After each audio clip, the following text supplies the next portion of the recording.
Close. Yeah, the thoracic aperture, which is similar. Okay. Good. What about the lateral?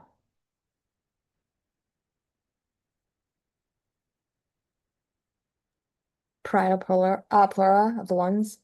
Good. Yep. Posterior.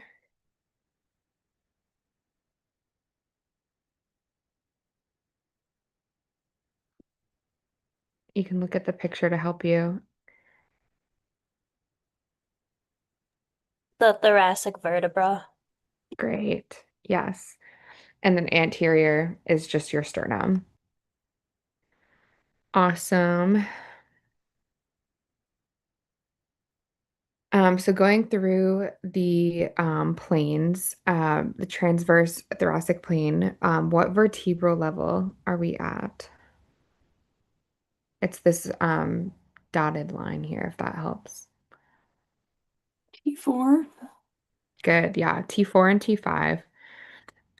And this level of the transverse thoracic plane is really important for figuring out what structures lie at this level. So can anyone tell me what structures you would find across this plane? The sternal angle. Yes. The arch of the aorta, like the trachea bifurcating, and like the azygous vein going into the SVC. Good. The bifurcation of the trachea and the beginning and end of the arch of the aorta. It's technically not the arch of the aorta. I think that's technically just above the sternal angle. Let's see, like here, we kind of just call it the beginning of the descending aorta and the end of the ascending. But I think they usually say that like the arch of the aorta is just above the sternal angle. And we'll talk about that later on.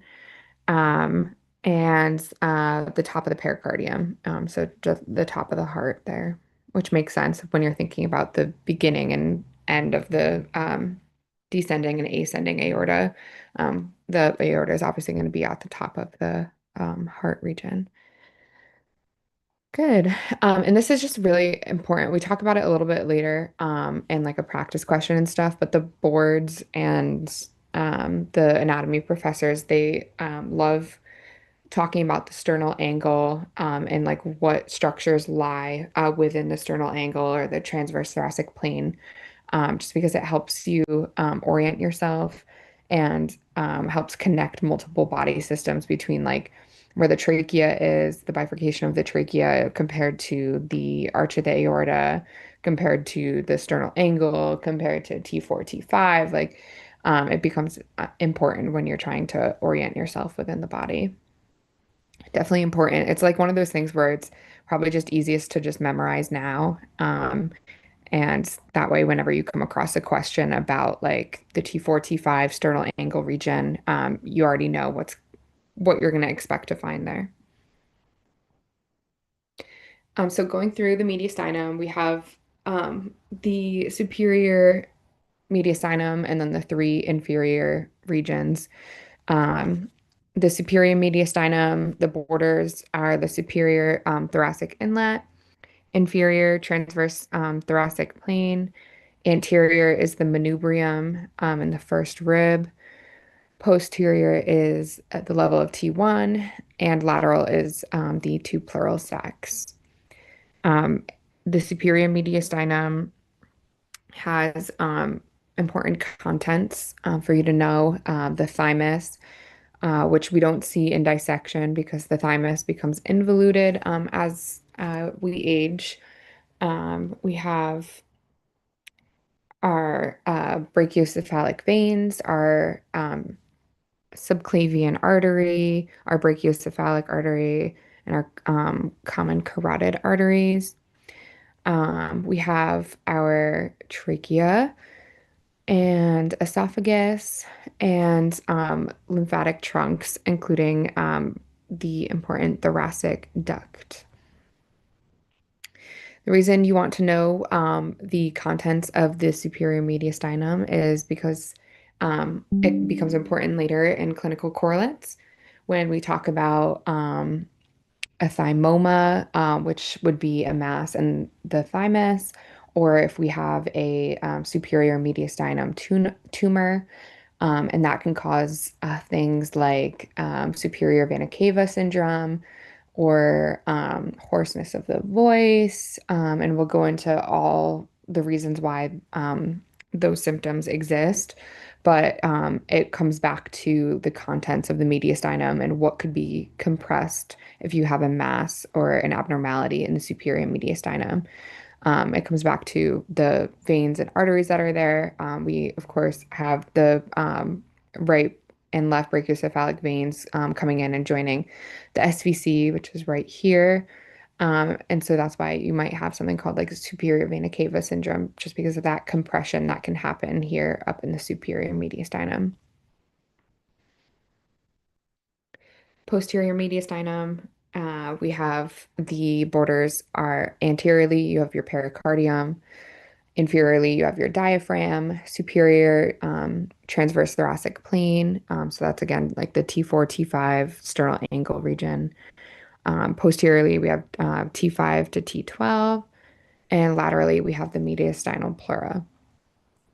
Um, this is the kind of angle you'll see once you guys dissect out the pericardium in lab and you have the heart able to be removed. That's where you can really see the posterior mediastinum. You can see peaks of it now when you remove the lungs. And we talk about things like the posterior intercostal vein, artery, and nerves. When we talk about the azygos vein, the superior, um, I'm sorry, not superior, when we have the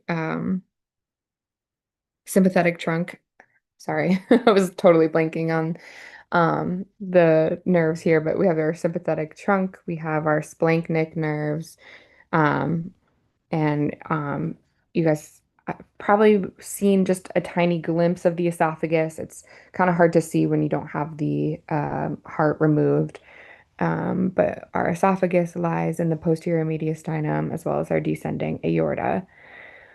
So a lot of things lie in the posterior mediastinum, but we have a fun mnemonic dates. So D for descending aorta, A for the azygos veins, T for the thoracic duct, E for esophagus, and S for splanchnic nerves.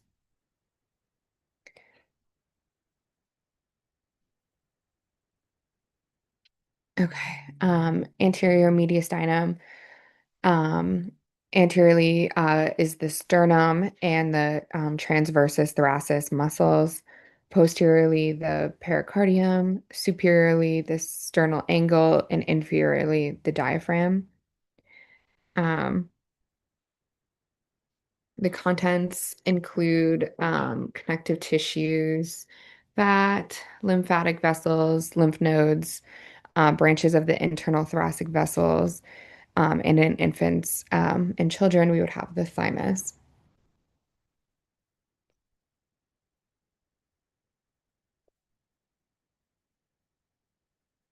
Okay, so when we talk about right versus left, we have our brachiocephalic trunk and the longer brachiocephalic vein. I'm sorry, I'm gonna stop now. And is there any questions in the chat? Um, okay.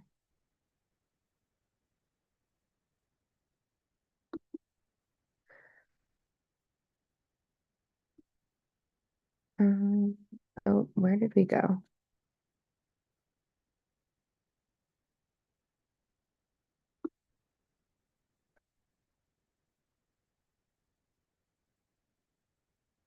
Okay, sorry, I lost my page here.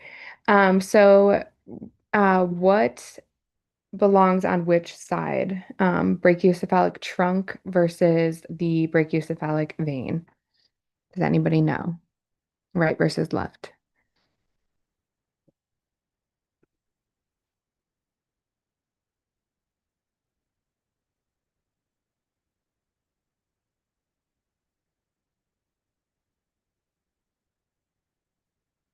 So the brachiocephalic trunk is the artery arising on the right. Um, on the left, as opposed to the brachiocephalic trunk, we have the left subclavian and the left common carotid automatically coming off of the arch of the aorta. And so this is one major difference between defining like right versus left is on the right, you have your brachiocephalic trunk that then divides into your carotid and your right subclavian. But on the left, you automatically have the left common carotid and the left subclavian coming right off of the arch of the aorta. So there is no such thing as the left brachiocephalic trunk versus the right brachiocephalic trunk.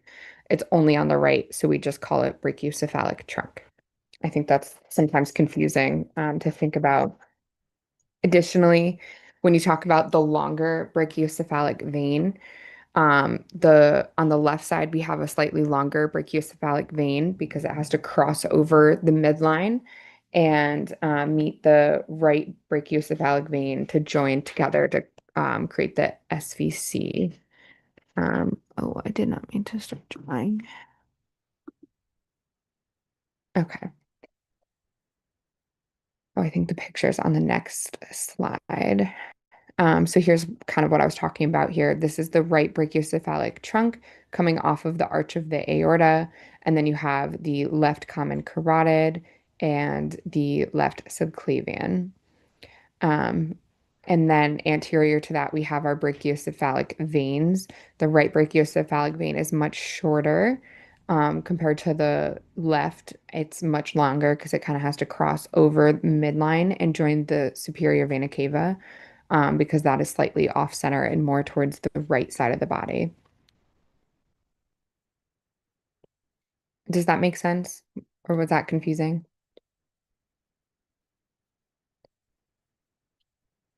It makes sense. Okay. Oh, perfect. Oh, I saw in the chat, trunk on the right. Perfect. Okay.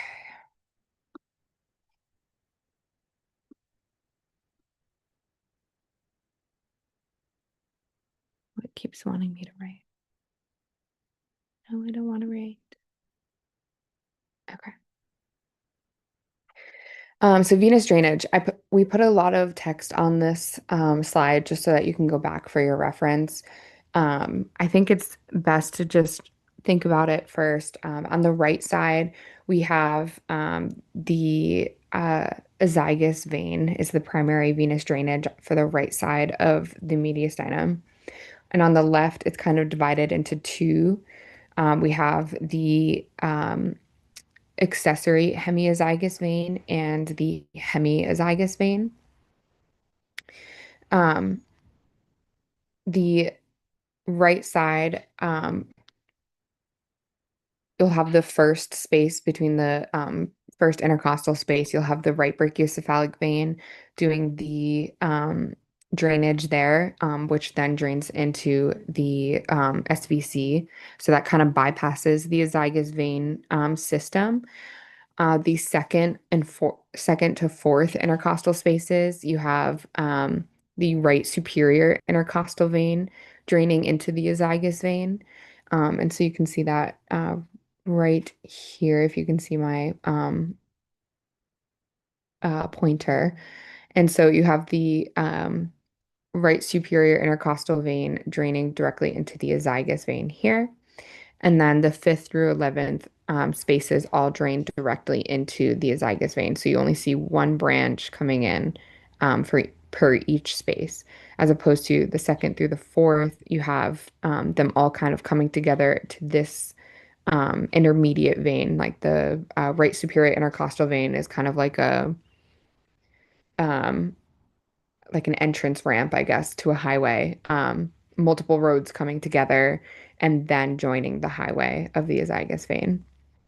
But for the 5th through 11th spaces, there's just, one branch joining the azygos vein. On the left side, again, the first intercostal space is just drained by the left brachiocephalic vein, so the same as the right, and um, goes into the left brachiocephalic vein directly and drains into the SVC. Through the second and third spaces, we have the left superior intercostal vein, which is this guy draining into the left brachiocephalic vein, and then that's joining the SVC. So the first through the third intercostal spaces are all draining directly into the brachiocephalic vein on the left side. And then the fourth through the eighth spaces are the accessory hemiazygous vein. Sorry. The accessory hemiazygous, I like to think of on the left side, we have accessory hemiazygous and hemiazygous. I always say A for above. So A accessory above. So that's the hemiazygous above the hemiazygous vein. So through the fourth through the eighth, we have the accessory hemiazygous, which comes together and joins the azygous, which drains into the SVC. The ninth through the 11th spaces are just the hemiazygous vein. And again, the hemiazygous vein crosses the midline and joins the azygous vein.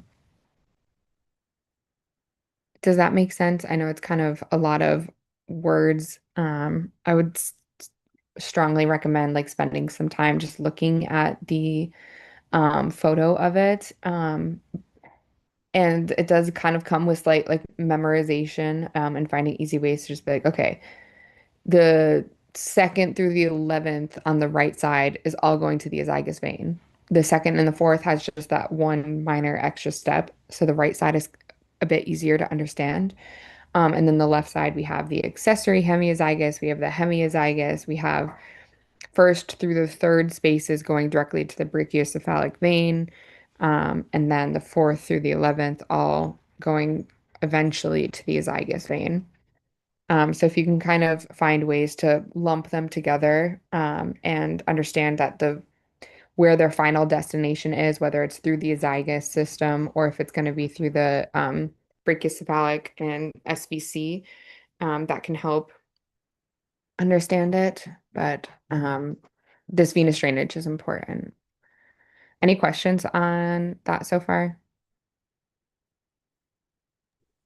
I just have a question. So for the veins, I know that we have to know them in terms of the intercostal spaces. Should we also know them for like the vertebrae as well, like which level they're on? Um, that's a good question. I don't think it's super necessary in terms of for the venous drainage. I would say knowing the intercostal spaces and what vertebrae level they land on in general is kind of good to know. Um, just because like when we talk about like the transverse plane being at T4, T5, like understanding where that is compared to other structures and what intercostal spaces those are can be helpful. But I don't think they've really ever asked a question about like the azygous vein and like what vertebral level that it lies in. I think it's just best to know the intercostal spaces in this circumstance. But yeah, good question. Thank you.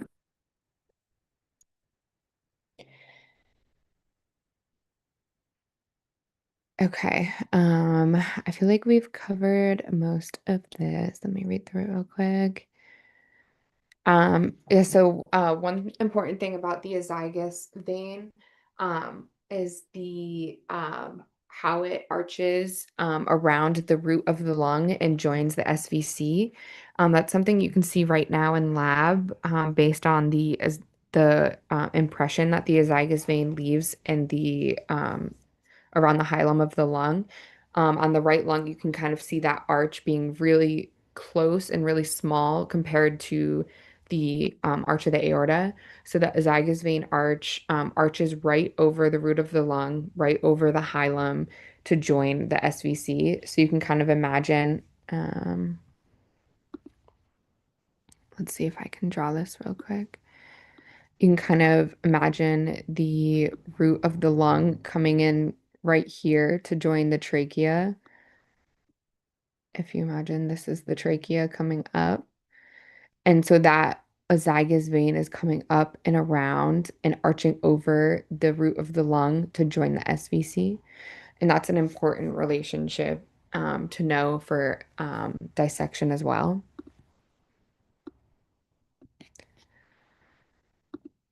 And we kind of talked about all of this. The hemiazygous and the accessory hemiazygous all drain into the azygous vein.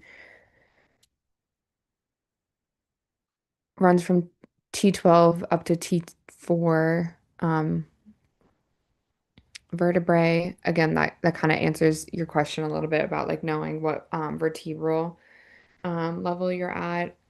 It's just from T12 to T4. Okay. And we have the hemiazygous vein crosses. Oh yeah, this is important. So it crosses at the level of T9, whereas the accessory hemiazygous crosses at the level of T7 and T8. Um, I think that those are kind of the important things to know, rather than knowing the intercostal spaces of just like knowing what level they cross at. Um, And yeah, the accessory part is the upper part of the left side, whereas the hemiazygous is the lower part of the left side. Again, I kind of remember that by A accessory, A for above. Um, Good. I think we covered most of that. So the nerves of the mediastinum, we have our phrenic nerve. The phrenic nerve runs along on the right side, it runs along the right brachiocephalic vein, the superior vena cava, and the pericardium over the right atrium. On the left, it travels between the subclavian and the common carotid.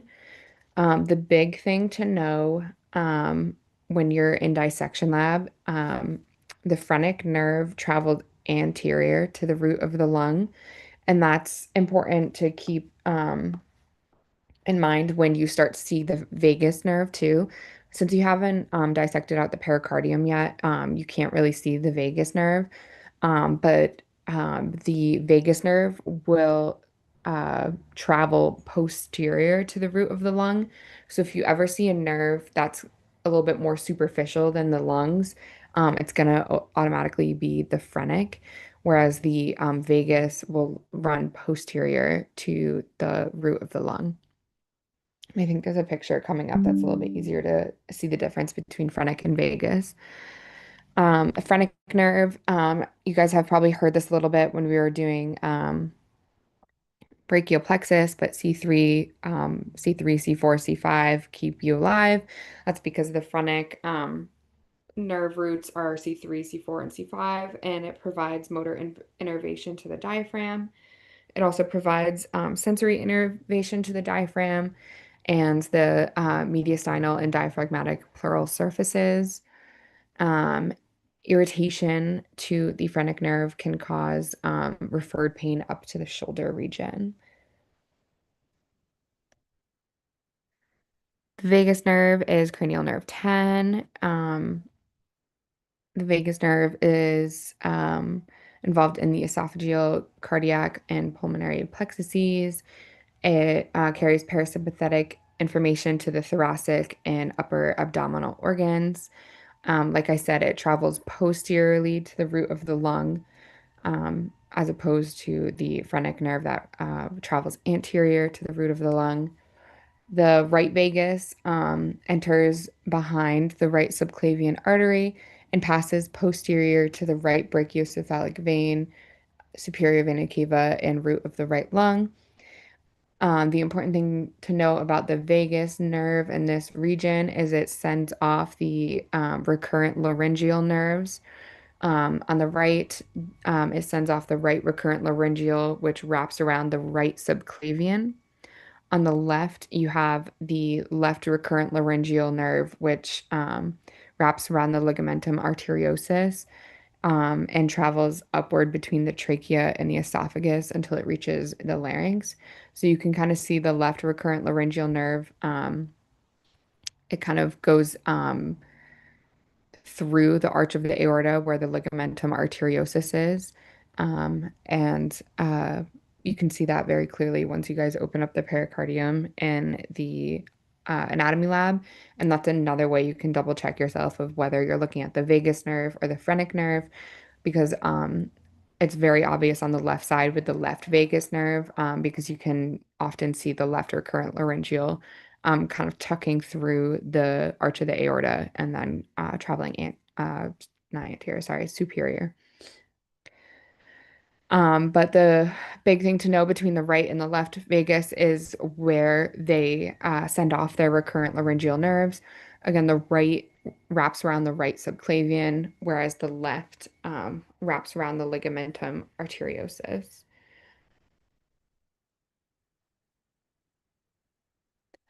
So like I mentioned when I was talking about the posterior mediastinum, we have our sympathetic trunk, or our sympathetic chain.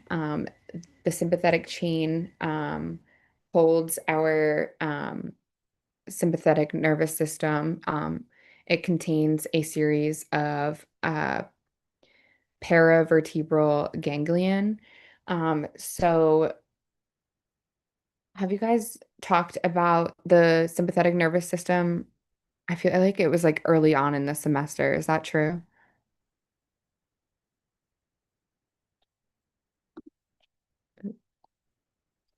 Um, Either way, this is either going to be a reminder or a good teaching moment. But for the sympathetic nervous system, we have preganglionic neurons and our postganglionic neurons.